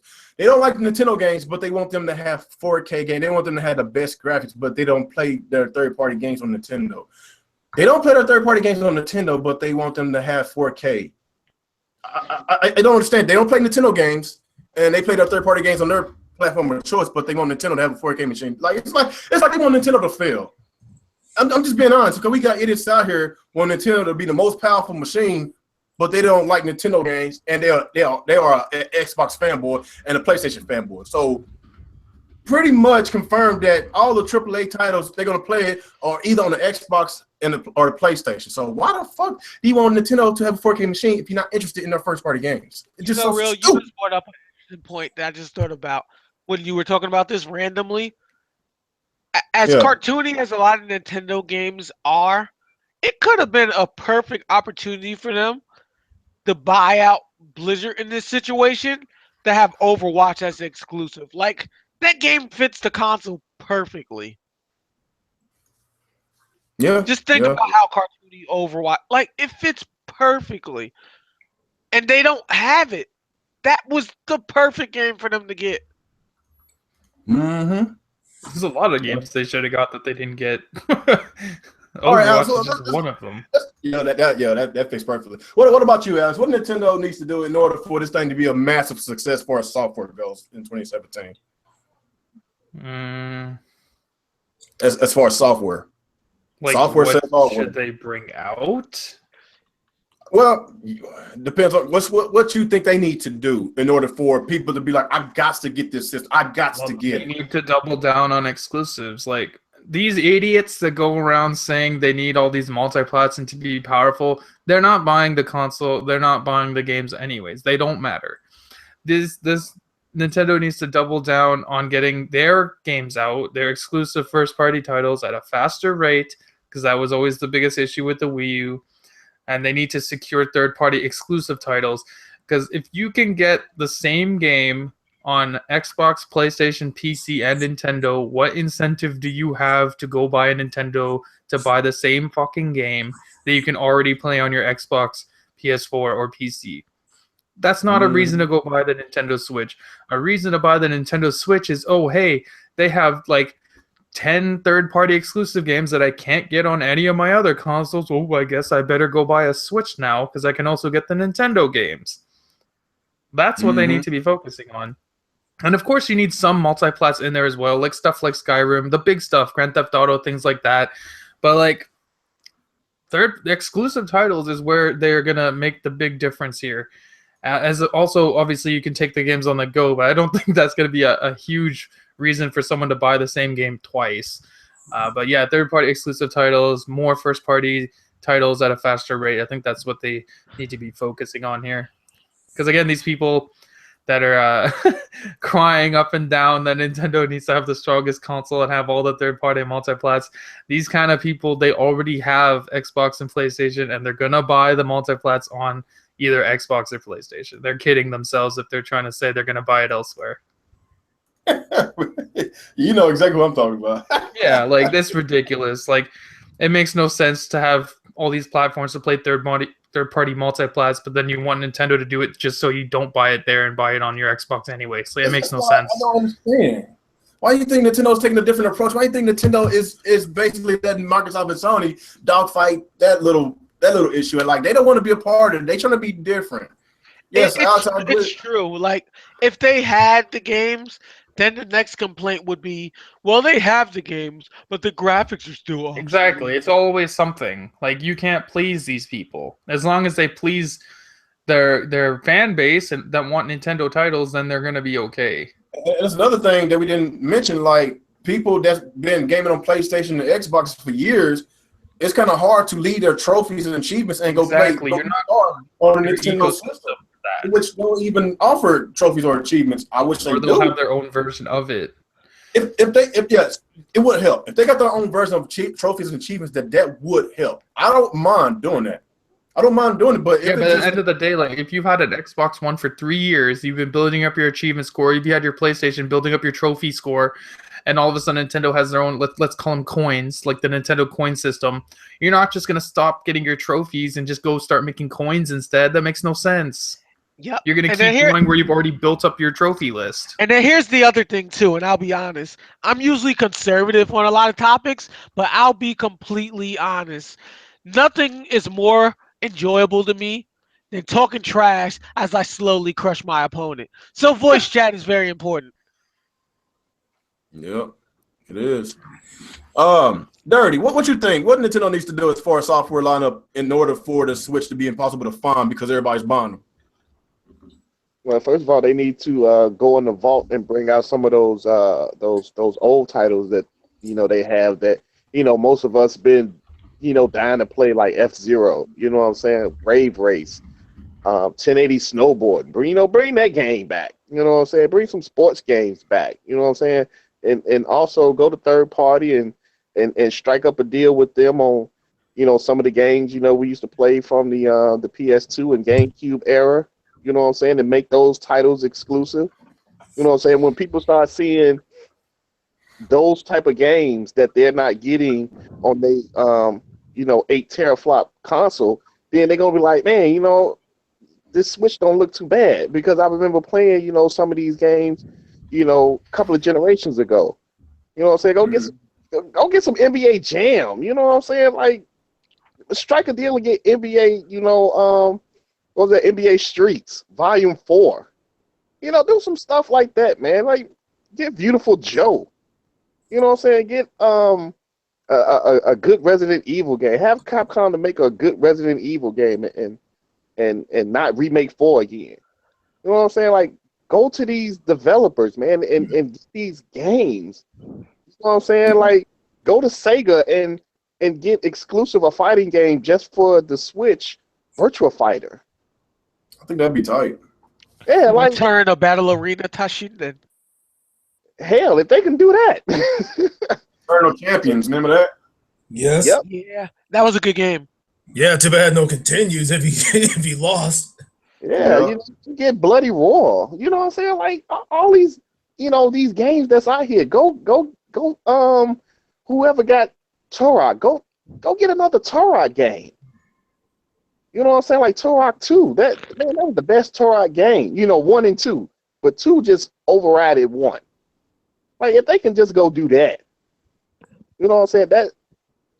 That would turn people's heads. You know what I'm saying? Even the people that really don't care too much for Nintendo first parties, but they can see that these third parties are exclusive that they're not getting. And, that'll help Nintendo sell even more Switches. Yep, that's true. Yep, it's all about exclusives, man. But we can't. We still got to focus on. I won't say focus, but they still need to consider having multiplexes like the big ones. You need NBA 2Ks, you need Mads and FIFAs. You need Grand Theft Autos. Even though Rockstar wasn't on there on that list of third parties, but they need to try to strike some kind of deal to bring Grand Theft Auto and Red Dead Redemption to the console, because those two games are system sellers. Those two games, a lot of people love those games. Like those big heavy hitters, man. You got to have. If you don't have those heavy hitters, then people can't take you seriously anymore, man. They can't take you serious. Nintendo has a history of reviving games that are dying too, so they could fuse with any game with their style, and it would work. Like, I correct me if I'm wrong, and you guys can correct me on this one, but I remember the game Oddworld, and I don't remember that game making any sense at all. Abe's Exodus or any of the other Oddworlds. Nintendo could easily work with Xbox and do like Oddworld Switch and have them team up with Mario or something for a wacky adventure. I mean, the game already didn't make any sense, so to just have fun gameplay would be cool. Why not? Yeah, why not? They need to strike a deal with getting more second party games like the Hyrule Warriors and Bethesda. They need a lot more than that. Just to have some breathing room, like during the droughts. Like, we ain't got no Mario game, no Zelda, like the main franchise like Star Fox, Metro. We ain't got these type of games within the drop period. We need to have those third party exclusives. That's the main issue. If we ain't at least got one game to play a month, at least 1 or 2 games to play a month, then we back in another drought, another Wii U situation, man. Especially if they don't have full-on third-party support. That's what they need, man. But I feel that they need better first-party support, or better first-party. They need more second-party, and they clearly need third-party support.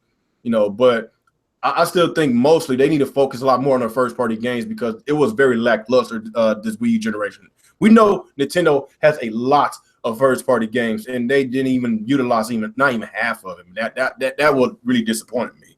What about you, Derek? What you think? Did I get you? Yeah, I already got you. Retro Bro, what you think?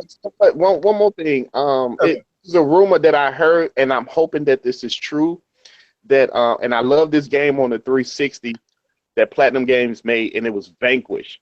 And I heard a rumor that Nintendo is trying to partner up with Platinum to make a part 2, Vanquish 2, and if it comes to the Switch, they want to do it like Bayonetta, where you get Vanquish 1 and 2. That's pretty good. That'd be cool if Nintendo actually get Platinum to do a Vanquish 2 because I love the first one on the 360. Mm-hmm. Yeah, it wouldn't surprise me. They got a good partnership going on with Nintendo and Platinum Games. I mean, yeah, they say Bayonetta. You know, they got a good thing going on right now. So yeah, it wouldn't surprise me. What about you, Retro? Like with me, I think that Nintendo, even though they're trying to get more third-party support from other companies that don't really agree with their style, they have enough companies as it is right now that they could work with that they're not fully utilizing. Like, I mean, them and Sega are apparently roommates right now. So if they got more Sega games other than Sonic, it could be amazing. Like the return of Contra and stuff like that. And even like let's say Smash Bros. Introduced some Power Stone characters. I mean, Power Stone had that same format anyway, so I think that would be pretty cool to do little stuff like that. Yeah. And then they like, Mhm. Go ahead. and then they like doing little amiibos. They could sell more amiibos instead of just having a Sonic amiibo if they did like the Chows as amiibos and stuff like that, and then made it exclusive to Sonic games. Like they could do a lot with a lot of other characters that they don't use.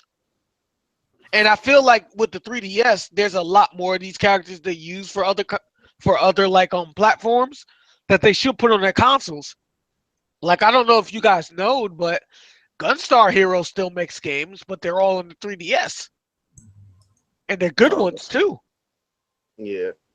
They have one called Gunstar Heroes Advance, and it's almost like the same story as the original one with red and blue, but they added some new weapons and some changes to the story. Then there's another one called Gunstar Guardians, and they have 3 completely different characters, and they each have different attacks, different elementals. One's a speed type, one's an attack type, one's a defense type, and you can even get like a demon mode with different powers and different auras. It was really good. Okay. But that's all I got. You just speaking of Sega, man. I wish Nintendo would have bought them out a long time ago. Just think if they revive all those older IPs you can only get on Nintendo's consoles, man. That would be great, man. Especially if you grew up, a Sega fan like myself. Like a lot of those Dreamcast games getting rebooted, onto the freaking Switch. Same developers making successor to those games like Power Stone. No, that's not a Sega. That's Capcom. That's Capcom. But that was exclusive on the Dreamcast. Yeah, it was exclusive on Dreamcast. Yeah. Yeah. So basically, if they could get those type of games back, on a Nintendo system, only for Nintendo, like I think that would be really great. Considering even though the Dreamcast been out for like a couple of years, but they had like a lot of great games on that system in a short amount of time. Yeah, PS2 for that. See, that's the thing with Sega. Sega could get their money back so fast if they were willing to invest more into different things. Like they have enough games to do it, and they could even pull a Konami. Like they could be like, "Hey, we're gonna give a lot of companies different games of ours to sell, and we're gonna do slots at the same time." Like they could reenact the Casino Zone and do Sonic slots and stuff and sell those too. Like they'd be good to go. They could do both at the same time. Sega, they kind of I won't say they like Nintendo, but as far as IP goes, they got a lot of IPs, lots of IPs. They're just as iconic too, because whenever people talk about the console wars, the only one that a lot of people really consider relevant was Sega versus Super Nintendo. Well, like I said, they got a lot of IPs they don't utilize no more. You got Alex the Kid, you got Shining Force, Fantasy Star, Vector Man. They got a lot of IPs. Yo, Vector Man was the game though. Yeah. Oh, I got both of them back here, 1 and 2. I love them. That game was so hard. They gave you the cheat codes day one, just like Grand Theft Auto, but then had them nerve to insult you. Like when you beat the game, it'd be like, "Congratulations, now play without cheating." Like it knew you cheated. One of my favorite franchises. Games. If you love Ninja Gaiden, you'll love Shinobi. Oh my gosh, Shinobi 3 I love that game. Shinobi is fire. The first time I played was on PlayStation 1. It was the one where you do all those combos and they do the cinematic scenes. And then I played the older ones after that. I like that game. Oh, yeah, that's what I'm saying. They got the IPs, they have the IPs. And if somehow somebody buy them, if Nintendo will buy Sega, then I'm not saying that Nintendo don't need no third-party support because they got enough games, but they still need sports games, and that's another thing. They need sports games. They need sports apps on their console, in which the Wii never offer. You get on the Xbox One, you get on the PS4. Like sports is really popular. Like they need that on the consoles, man. That's a lot of stuff Nintendo needs, man. Did I go with you since? No, not yet. What's your thoughts about it? You pretty much covered some of it on. What you think, man? What you think? But yeah, I mean, of course, needing the sports, of course, like they need to go up the old IPs and need to revive like some of the games that probably didn't make it on the Wii U. They need to bring those back, and plus the ones that they have, like they've been selling, like you said, like we know, but the Marios, the Zeldas, and Pokemons, those are their top three. But also, I mean, like to see like F-Zero. What's the other one? Icarus, it's a lot of stuff. What's it? Metroid. Metroid Star Fox, need to bring those. Definitely need to improve on those two. Yeah, man. Yeah, of course, that third party support. I mean, they got to have better relationships with them. Because I mean, yeah, it's like because we know before the bridges that they burn, especially with Rockstar. Like I said this before, it'll take a miracle for those two to even squash their beef and do business together. But that's just wishful thinking on that. But it is wishful thinking. Yeah, I guess, yeah. Oh, go ahead. Oh, no, I was about, I don't want to sound like no Sega fanboy because Alex, you gonna make fun of me. Go ahead. I mean, yeah, it'd be cool to bring like, since Nintendo's got Bayonetta tied up, I mean, it'd be nice if Nintendo reached to like Capcom, so like say, hey, let's do a crossover with Bayonetta and Devil May Cry because they're so similar, because yeah, remember Bayonetta's a Sega IP. That's a Sega IP, Bayonetta. Oh yeah, wow, I didn't know that. It was, but Sega dropped it, and Nintendo picked it up. No, they didn't want to publish it. They didn't want to publish it, and that's what it was. But it's still owned by Sega. Wow, didn't know that, but I bet you a lot of y'all didn't know that. That's a Sega game. I mean, I know it was sold by them. Sega didn't want to focus on it because they were concerned about Sonic. And that what frustrates me the most about Sega. I love Sega, but like we got too many damn Sonic games, man. Most of them weren't that great. Yeah, that's because true. They're not willing to accept the truth. Like having better graphics is good, but at the speed you want Sonic games to run at, it's not practical to try to run at those speeds with graphics. I mean, let's look at the best graphical games out right now. Call of Duty has really good graphics. I think we can all agree to that, even though it's a casual game. It's not very fast. The Witcher 3 is arguably one of the best looking games graphically ever made right now.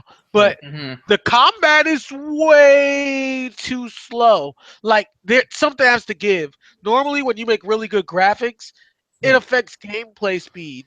Sonic is too fast to have really, really good graphics. He just is. Right. And I mean, it's not like you're trying to make him move like he did on Sega Genesis. Now you got him running on water and running on walls. Right. You can't have those graphics with that type of speed. It just doesn't work. He needs to stay 2D. You don't have if you the want technology. To make him faster.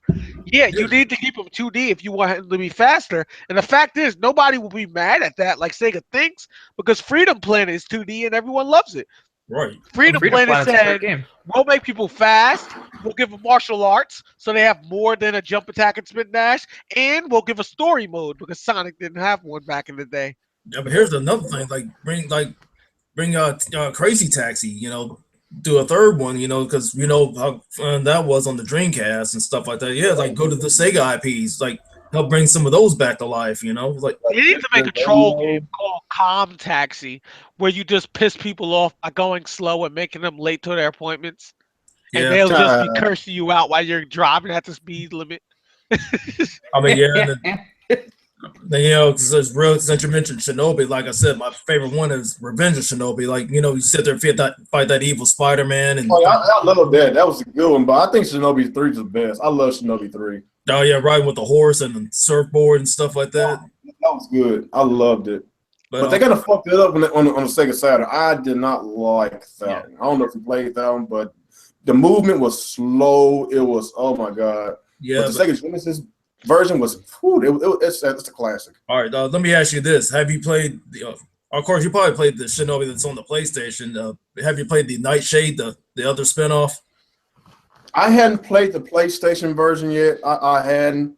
I just played the old school ones. Yeah, because see, when I played it on PS2, like that version, it's not the same guy from the original, but of course that one, because that sword he has, you have to kill, keep those souls, or you'll lose your life and stuff like that. But to me, I like the Joe Masashi version, because I mean he's old school and the stuff that he learned over the years and stuff. And of course, old girl Hatsuma, I think that's her name from Nightshade. She's awesome in her own way. But I don't know, something like that. You can bring them back to the Switch, like make a game you can use all three of them. Use all three of their skills. Got a variety. Stuff like that. But like I said, to me that's just wishful thinking. But as far as the bottom line is, what Nintendo needs to do is just, especially with the third party, just have better relations and just don't burn bridges no more. I think they learned their lesson from the Wii U. I know people keep calling this the Wii U 2.0. I don't see how it's the Wii U 2.0. And the Wii U is a home console. And the home console, we have a fucking touchpad. We have a gamepad in our hand. We got a tablet in our hand. Right. When we at home playing a Switch, we don't have a tablet. We have a Pro controller. That's what we got. So how the hell is this a Wii 2.0? It's because it has a tablet that you take on the go. You can't take the Wii U on the go. So what the fuck are y'all talking about? I think people call it a Wii U 2 because the general concepts, and I only say that because I was watching Black Okage and he didn't just say it, but he explained his point on it. And this is pretty much the way he said it. He was like, okay, I feel it's a Wii U 2 for these reasons. He was like, I feel it's a Wii U 2 because they're focusing more on mobile than the console side. They're focusing more on casuals again than the hardcore gamer. He said, and then he said, on top of that, they have buttons that are really gimmicky that makes the controls frustrating. And I can understand that. I mean, I have small hands, so the Joy-Cons won't bother me. But like you guys said in multiple podcasts, the Joy-Cons buttons are too small for a lot of you guys with big hands. So even if you play like if you play on the go, it's gonna bother you to use those. And even if you play on console, you still can't, like in the console docking bay, you still can't use those. So if you get a controller, which makes it better, you're paying extra money for that because it's not coming with the controller. It's only small when you're using the one Joy-Con on its side. When you're using it normally, like two together, it's fine. I mean, I see what you mean, but that's still kind of small for people with big hands. Like a 3DS don't bother me, but like Real said, the 3DS was still too small for him. Using both of them together would be like a 3DS. So if you have big hands, you would still have the same issue Real would with the 3DS. You know what I mean? Like it doesn't affect me personally, but if you have big hands, it would be the equivalent of playing a 3DS. So if your hands are too big for a 3DS, that would still be a problem for you. And knowing that, hey, I can use the controller on the console, yeah, if but I look at it this way: there's over 50 million 3DS users, so I don't think it's that big of a problem. Because a lot of my kids that has 3DSs. That's what it is. Right. But again, it's also the design of 3DS games. You got to remember that console games are more active than 3DS games. Like 3DS games are designed to be turn-based for a lot of your actions, where traditional console games or even a lot of PC games don't give you the time to think. Like if you play Phoenix Wright, the action doesn't happen until you do it. If you play Pokemon, the action doesn't happen until you do it. A lot of the anime games on 3DS don't happen until you do it. So you don't have to rush your movements. But if you're in a situation where you got to rush your movements, like say maybe a Splatoon or Bayonetta or Smash Bros, they don't work mobile. Because Smash Bros 3DS was frustrating for that same reason. Yeah. That's why I'm happy. I'm happy to get this Switch, man. I see a lot of good in this, man. Console gaming on the go. You know, sometimes I be busy. Sometimes I take some. When I had my Vita, I used to take my Vita with me everywhere I go because at one point I did love the Vita. I was playing Marvel vs. Capcom 3. I played the Uncharted game that was on the Vita. They actually had some games on the Vita at first, and until it basically had a huge drought. So that's when I traded in. But the Vita was a really good handheld. It just lacked games. That's what I don't know. Like if you look at the Switch, if you've seen what they showed, and you think that it's just another Wii U, I think you missed the entire concept of what's going on here. You can play this thing like a normal controller at home on your TV with a standard controller, or you can take it on the go with little weird controllers and have a gimmicky day if you want. But you can play this thing like a normal console, just like you would your Xbox or PlayStation. That is something the Wii U couldn't do because the Pro controller was restricted to only certain actions and only certain games. It's like I understand your point, but I understand the Black Okage's point too. What he's saying is that it's cool that you can buy the Pro Pad, but it's still frustrating from a consumer's point that you have to buy the Pro Pad. Like you know what I mean? Like if you have big hands and you can't use the Joy-Con, you're forced to buy that controller. So he feels like, hey, not saying that it should come with two controllers like the Joy-Con and two Pro Pads, but it should come with the Joy-Cons and at least one controller. So if your hands are too big to use the Joy-Con, you should automatically have that Pro controller. That's what he means, and I understand that because it's making it now to where if you're literally physically unable to do it because your hands are too big, you have to buy it, and that's not fair. It's a bias. You know what's not fair? Putting in an extra $50 cost for everyone that's only going to affect a small minority of people. Yeah.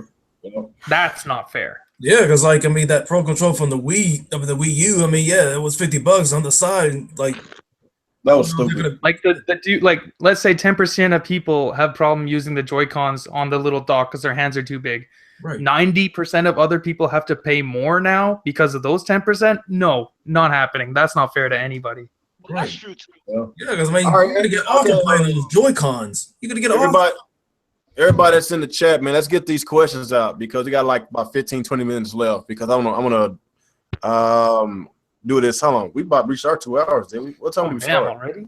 It's 10:40. We started at 8:35 and it's 10:14. Yeah, Retro's okay, we check almost out that Tomb Raider. Yep. Okay, so yeah, guys, questions. Get these questions out so we end this podcast. Hey, I'll keep going. I'll just tell everybody to get their questions out. But yeah, like overall, personally for me, it's a great system. Like even if they don't have the third parties I want, there's a lot of other first party Nintendo games I like that I can play on the go and enjoy. But that's personally just speaking for me. Oh, here's a question. This is from Dave J. It says, do you think the NS lost both the strong point of the console and the handheld? Not strong for the console, not enough memory, can't charge on the go, and anti-digital. I can take that one if you want me to. Go ahead. Okay, from the console side, there are quite a lot of weaknesses, but I feel like when you kind of compromise and meet something halfway, it's never 50-50, if that makes any sense. Like for some of you guys, like it's almost the same as a relationship. You try to do things 50-50, but there's always somebody that has to compromise more to make it work. So in this case, a lot of the mobile stuff works out a lot better because they tried to meet it halfway. So some of the console things that you could have had suffers to some extent. But on the other hand, we're also in a generation where all-in-one technology, small and compact, is more important. So by making this a tablet with fairly decent graphics, having all your games, being able to download stuff like YouTube and stuff all in one entertainment system, it makes it more marketable to the casual gamer. And they're honestly going to be the ones to spend more money on this because if you get a gaming system, but then you can watch movies on it when you put it in the port, but then you can download YouTube, but then you can play the same games mobile on the go. That's so many features on one thing, and the fact that it's small and not big and bulky, it's what they want. It's giving everybody what they want with these current generation trends. So it shows that Nintendo is trying to change with the times to some extent, and I I think commend they're them giving for that. everybody more freedom. They're trying to give everybody freedom of what they want. If they want to use the Joy Cons, use. If you want to use a Pro Controller, use. If you just want to just do the touch screen on the tablet, it's reported that it's going to be multi-touch screen, so they might have some controls on that on just the touch on the touch screen. So Ugh, I hope think not. it's a variety of what I think it's whatever however you want to play it. That's what I'm thinking. This is what this system is going to be about. If you want to play just with the touch screens, do it. If you want to play, your Joy Cons, whatever, man. So I have no issue if they give us a freedom of playing these games however we want to play. I think that's a great idea. But if you're limiting people, forcing them to play with some kind of control that they want that they don't want, it's gonna kill your sales. But I think that they're going to give everybody a freedom of how you want to play your games. So that's a good thing. It's called options, guys. It's called options. Any more questions out there? Do you think, this is from Garuda Legends, Mr. Pony, do you think the Switch will have DLC backwards compatibility? No, it's not. With Wii games, they might have virtual consoles, but backwards compatibility, no. No, because this is not the successor to the Wii U. It's not. They want to just step away from that Wii brand, period. So, and plus it's going to be a cartridge-based system. So if it was backwards compatible, then it would have been a CD. It would have had a CD drive in there. But yeah, it's like if you want to get a Wii or Wii U, you better go get it before they get phased out. This is a very new concept. That's what they said. It's a very new concept. So backwards compatibility, no, it's not going to happen. They even confirmed that. Let me see. What would you do if the Breath of the Wild isn't a launch? Oh my God, Oh. that's not a launch title to do. I'm gonna lose it. I am Yeah, going to lose it. I'll be fucking furious. Man, of all the No, years of teaching this thing, like Jesus Christ, I will freaking be pissed. A lot of people still pissed because we didn't get that tech demo type graphics. And if that thing get Man, delayed, if Twilight again, Princess looked like that tech demo, I would have been so happy. oh my God! But all we got was Man. that half-ass remaster with shitty textures. Mm-mm. All right. Any more questions? Switch motion controls or not? I think the Joy-Cons is kind of like the Seems to Wii. be an IR blaster built in, so expect motion controls. Yeah, that's what I'm saying. It's gonna be a freedom of however you want to play. So I really don't care if they have motion control. That's fine. But as long as we have the option, the freedom to play the games however you want to play, then I'm good. If it's for you, it's for you. If it's not for you, then there's another type of control that you want to play. Yeah, So like if I don't know if you guys can see this, but here's my controller. At the bottom, there's an IR blaster here. Apparently, the Joy-Con has something just like this at the bottom of it, so it should have some sort of motion control. okay. Let me see. What price will you think the Switch is, knowing that the Wii is $300? I think if they want this thing to be a massive success, even though if it comes at $300 with Zelda and Mario, I still think it's going to sell really well. But if they want the system to sell like hotcakes like the Wii did, I think $250 is that sweet spot. That's what I think. I'll weigh in on this one 250 too. or under is usually what they sell their consoles at. Only that fucking dog shit Wii U broke that trend. I'll weigh in on this one too. I think it all depends on the specs of this thing because we don't have any of that yet, and the specs are really ultimately going to determine the price because how much they have to spend on the particular specs will determine it. I will say if they confirm that it's the Tegra 1, then 200 to 250 should be ideal, and anything above that for a Tegra 1 would be a complete ripoff. However, if they use the Tegra 2, then we can look for anywhere from 3 to 350, and anything beyond that would be a ripoff. So it all depends on what Nintendo confirms they're going to be messing with, because the specs are ultimately going to determine what they can do that'd be reasonable to us without them breaking their own pockets. Yeah, and Nintendo they don't want to break even. They like to make profits. So Exactly. yeah, I don't expect no $200 cost. It's not gonna happen. No. I guess we got a question from EJ Johnson. Who is y'all guys' favorite female video game character? I know you say Bayonetta, but this generation got Lara Croft. Oh, Laura. Yeah, I go Laura with this one. Yeah, I love the she's reboot good Tomb Raider game, the definitive edition, and whenever the Rise of Tomb Raider came out, I was like, oh my god, I just fucking love I this. have more of an emotional attachment to Laura because of all the shit we went through together in those games. But like Bayonetta is just such a badass bitch. I would have to say Lara Croft for 3 realistic reasons. 1, she has guns. 2, she got booty and I like snow bunnies. And 3, she ain't a hoe, because Bayonetta is. You're black. You're supposed to like snow bunnies. You're black. Yep, I love my winter sports. All right, what else? What else? Hope I ain't missed nobody.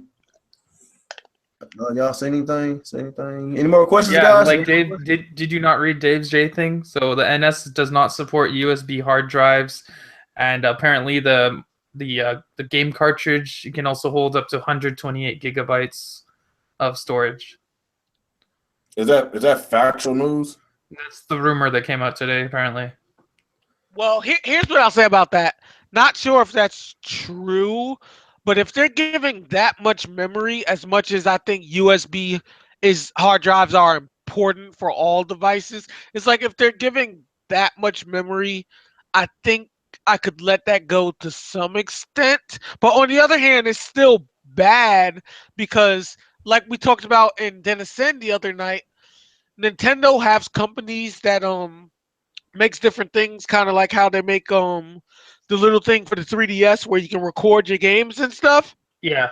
And you would need a USB for that. So if they decide to make something that works like that for the Switch with no USB support, they're blocking those companies from being able to make things for you to make YouTube videos. So they're still doing anti-consumer practices to stop you from doing things like that. I just don't understand what is the point of not allowing external hard drives. Like, what is so bad about?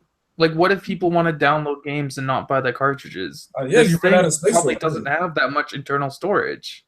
I think the reason they do that is because Nintendo likes to keep everything in-house, and I think we can all agree that even if you had the Wii U, there were a lot of external hard drives that worked, but none of them were officially Nintendo. They were all third-party things, and Nintendo is trying to be greedy and cut the third parties out of business that associates with their product. I just think Which it's dumb. really is You can get exactly terabyte hard drive so cheap now. Like, you just pop it on and leave it there. Exactly. Like obviously you don't want to drag a hard drive around with you on the go, but when you're plugged in at home on the dock, the fucking dock has at least 2 USB ports.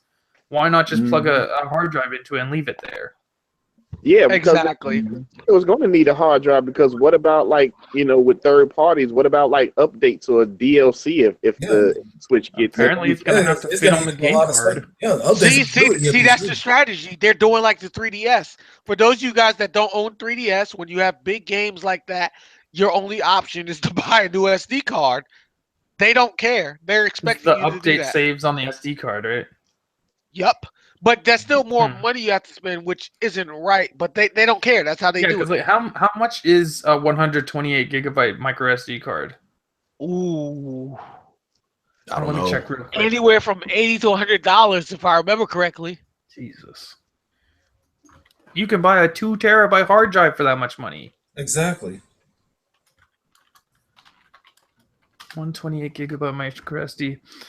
Okay, so this is going to be Canadian price. It's not that expensive. $52 for a 128 gig in Canada. So for you guys, it must be even cheaper. It depends on the company too, because I'm seeing here, if you get this company called Wish, Patriot's a good if company. you get this company called Wish, it's only $9, and if you get Samsung, that's straight from China knockoff. But see, that's the problem though. I don't know if you guys know, but the 3DS only takes certain SD cards, and not every brand. So if you buy the wrong brand, it won't fit, and you wasted money. I've had that mistake. This Samsung 128 gig Samsung is $56. See, and that's a good deal too, but I've never tried a Samsung, so I'm not sure if it fits in the 3DS. I usually get a Data or a Patriot. But Lexar sucks. I've bought I've gotten 4 Lexar micro SDs and they all fucked up on me. I'm never See, never and, mind that that's a company again. Nintendo problem too. If you're gonna make people buy SD cards, which means they're spending extra money, make sure your slot's universal and not that they have to know the brand that works. Because even if you go on the official Nintendo website, they tell you if you buy the official Nintendo one, which is gonna cost more than any other companies, it'll definitely work. But if you want to try another company, we don't know which one will fit. We've heard from people that this one might work. I kid you not. That's what they have as a disclaimer on their own official website. All right, I got a couple of questions. I didn't forget you, Matthew Pipes. Let me where your question at? Also, there was one other part we didn't talk about. Apparently, it also has Type-C charger for fast charging on the actual tablet, so you don't have to worry about the 3-hour battery life anymore. But when the kickstand is out, the way it's positioned, it blocks the cord, so you can't actually charge it while the kickstand's up. Okay. It'll take like about three, maybe 4 more questions. We're gonna end this podcast because we're about to hit that 2-hour mark. Matthew Pike, you said, do y'all think Nintendo should have their characters talking full sentences in the future? Yeah. Well, you got paid people. You got paid voice actors. You know Nintendo, they like to be cheap. Speaking of which, I think we should bring that up. I think that's something that everyone should be aware of. Like, from last year, there's been voice actors that's been underpaid in the gaming community, and it's like these gaming companies treat them like lesser actors, but they're pretty much doing the same job that actors would do for TV shows and movies. Keep in mind, when they do yells and screams, they lose their voices just like ones that do movies and TV shows, so they're asking for more money to compensate doing that. And they're currently on strike. It's been like this since last year. So they're still on strike now to get negotiations because they never really got them last year.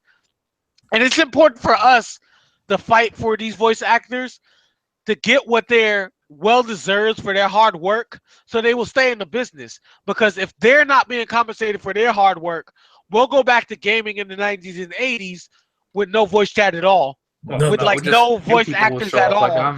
It'll be like all Nintendo games are for PlayStation, Xbox, and PC with no voices. So if you guys really care about having voices in games, support these people that work hard for it.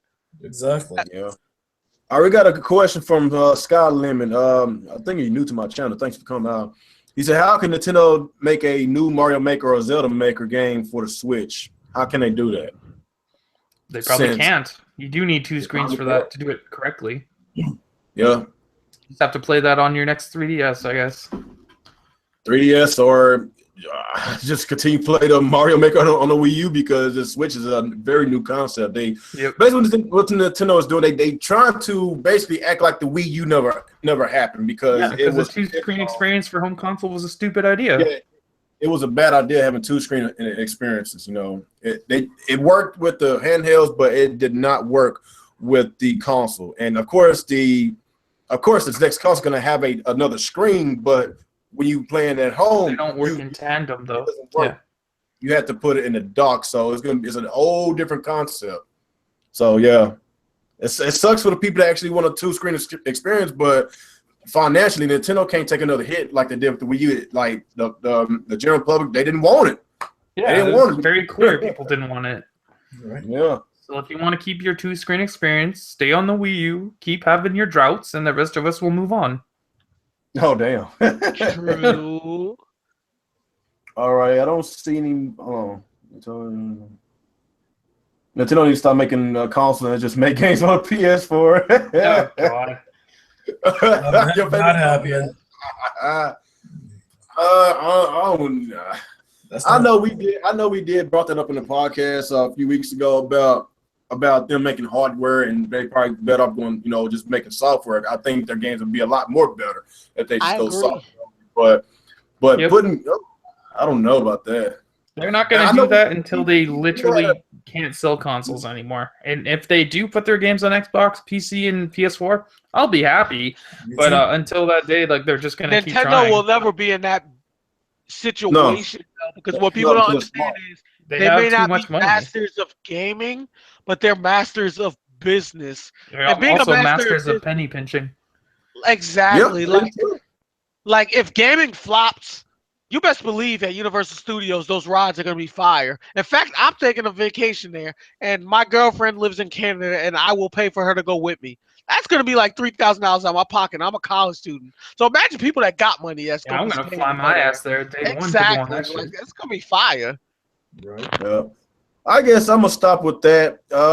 We should actually about- go there all together and have a real talk with a real gamer live from there. Yo, that would be raw. Yeah, no, I would buy churros for the whole squad. Okay. We're gonna stop there, guys. I think we just hit the 2 hour mark. Gotta wake up 4:30 in the morning. I'm tired. I had a long day at work, but tomorrow's Friday. Thank God it's Friday. Oh my God, it's been a long week for me, man. TGIF. I'm so Yeah. fucking tired right now. I had a long ass day at work. I just want to relax Yeah. now. Yeah, because Hey, I but go like it's Saturday mornings. it's 9:30 my time. It's 7:30 your time now. So at least you got some time. Yeah, I I gotta got some go time to to relax. 32 my time. I gotta go to. Yeah, it's 10 o'clock your time. So yeah, I'm tired. It's time. This It's is my time last to day meet of that. school. This is my weekend. I'm about to play Rise of Tomb Raider all night. Nice. And I'm ordering Chinese food. Yeah. Anyway, guys, this was a hell of a podcast. Really good podcast. Had lots of fun. We actually talked other subjects besides Nintendo today. It's been really just Nintendo only this past week because it's just been nothing but Nintendo news and the reveal of the console and speculations and the hype and all that. So, like I say, man, that's one of the main reasons why my Nintendo content on this channel had dropped tremendously, because it was just so dry out there. Like, I don't want to keep reporting rumors, and I will be freaking lying to myself if I want to get hype over rumors. So since we got the Switch out, we know how it looks, we know the concept of it. I'm pretty excited about it. So I'm gonna keep talking about it. And y'all Xbox guys out there, yes, I'm still the Xbox channel as well. I still like Xbox. I'm still talking about Xbox. He's Just lying. He was just an Xbox refugee. whatever. I'm gonna still talk ran about to Phil's arms and took a hug while Kimishima was waiting. No. I'm still talking about Xbox, man. I still love my Xbox. Xbox is the best box this generation. I'm being for real. But it's just Nintendo caught my attention, man. Of course, I love Nintendo as well too. So like I say, expect more Xbox content on this channel. I'm trying to push as much content out as I can. I did promise y'all that. I did say I was gonna have a lot more content, and I'm trying. I'm trying here. So yeah, man, we talk about Bethesda. We talk about the PS4 Pro Match League getting 8.4 teraflops. Talk about some fuckboys and talk about some Nintendo. So it was a hell of a podcast, good show. Love the support y'all guys have been giving me. I think we went up to like 32 views for like about an hour or something like that. So appreciate the support and everything. Subscribe to this channel if you're not subscribed to it. Subscribe to my buddies. That's in this podcast. Their link in the description will be in below. Whenever the Switch comes out, I'm pretty sure a lot of y'all is going to get one. I'm gonna give away some games. I thought about giving away a Switch, giving away a console, but no, I ain't that rich. I ain't that fucking. That's why your alter ego's down here today. I'm not Obi-Wan rich. You need to start going like this, real. What's going on, everybody? If you want to start affording consoles to give out. Look here, if Nintendo start paying me money, I will do that myself. I will sell out so fast. I'm just giving y'all a heads up for my loyal subscribers, loyal people that's been in my podcast every week, man. Just a heads up. I will be giving away Zelda Breath of the Wild. I might give away 2 or 3 copies. I might give. Damn. Yeah. Damn. Just letting y'all know. You're gonna sell I'm that about dog to shit enter the Wii U. I contest. got you. We're real. No, I'm being for real. I'm gonna probably like get like 5 names. I'm gonna do a drawing. So if I get 3 copies, it's 2 people could be shit out of luck. But like I say, man, appreciate everybody's support, and I'm for real. I'm sticking by my promise, man. Whenever Zelda Breath of the Wild come out, I'm giving away a couple of copies, at least 2 for now. But I guess that's about it, man. Good podcast. Really appreciate everybody's support, and let's go and get to our intros, man. Well, not intros, outro. Let's start with you, Mr. Alex. What's going on, people? ActivesIN here, and you heard him say it. He's gonna give out 3 copies of Zelda when it comes out. You hold him to his word. Don't let him weasel out of it. But yeah, we got a lot of good stuff to talk about today. A lot of Nintendo, some crazy ass ponies talking about titty flops that they don't know anything about, and Bethesda's acting a fool. Bethesda, you used to be a top-tier company. You really shit the bed here, guys. You fucking anti-consumer bunch of bums. But yeah, Nintendo Switch is awesome. Yeah, that's about it, I guess. This was a lot of fun this week. All right, appreciate you, man. All right, let's go with you, Dirty. Yo, what's up, YouTube? This is your boy Dirty. You can check me out on my channel, The Old Dirty 33. I want to thank Real Gamer for letting me on this podcast this week. Peace out. All right, thank you, man. All right, let's go with you, Retro Bro. What's up, YouTube? Retro Bro here. We had a lot of fun tonight. We gave you a lot of information that's been coming up this week. Also, I'd like to put on the record that ZenGamer made a bet with me and Alex that the Nintendo Switch won't sell more than the Wii U did in 4 years' time. Man, that is like free money. So in case we forget, do us a favor and keep accountability, because we gonna collect our money, because that nigga rich and I need money. You did hear that right. The Salt King ZenGamer thinks the Nintendo Switch is going to sell worse than the Wii U. So he's back salty, huh? Oh yeah. Oh my God. Well, I'll tell you. All right, appreciate you. All right, last but not least, is gonna go with you, Sinister here. Hey, what's happening, y'all? Sinister here, and joining the time with you guys. With Real Talk with a Real Gamer. Bethesda, you're assholes. F you to you. Yeah, Yes, but good time. Talking Nintendo and stuff. But I'm just ready to get back in the battlefield. So sayonara. I appreciate you, man. All right, guys, keep a lookout. Like I say, man, whenever the Breath of the Wild come out, I will be giving away some copies. So just to let you know, we'll be doing our little raffle. And like I say, the people that's been supporting my podcast every freaking week, like, expect your names to be in the drawing. And like I said, I really appreciate all y'all help, all y'all support with this channel. If you know somebody, some friends, share this video, share this content. Tell people about this channel, man. So let's grow. Let's hit 2,000. Let's hit 2,000 subscribers within a month. I'm almost at 1,800. Let's hit 2,000, man. I would like to get a little bit more subscribers. I would like to get a little bit more views. But like I say, man, the people that's been supporting me all this time, I didn't forget you, man. And I guess after that, is anybody doing anything that they want to promote on their channel? They want to say? Look here, we the realest brothers on the block, aside from the Black Okage and his crew. So let's give it up for real and try to give them the 1 million subscribers like Tyrone Magnus. Whoa! Tyrone Magnus. Oh man, it's man. Because it's always good, following your channels and stuff, like showing my support. Hey, you guys show me the love in return. Always getting those quality subscribers and stuff like. But I'll make a declaration. I've been busy with school, so I've been on hiatus for a while. If the Nintendo Switch is fire, I'll come out of hibernation. I will get the illegal capture card so I can record Nintendo Switch, and Nintendo can make their little money just so I can show y'all some footage. Okay, that's what's up. Hell yeah. I guess after that, like I said, everybody's channels will be in the link in the description below. Support everybody, subscribe to their channels. Just support, we're all a team here. Let's support each other, man. And I guess after that, podcast is done. Peace out, and I am out of here. Peace. All right, see you.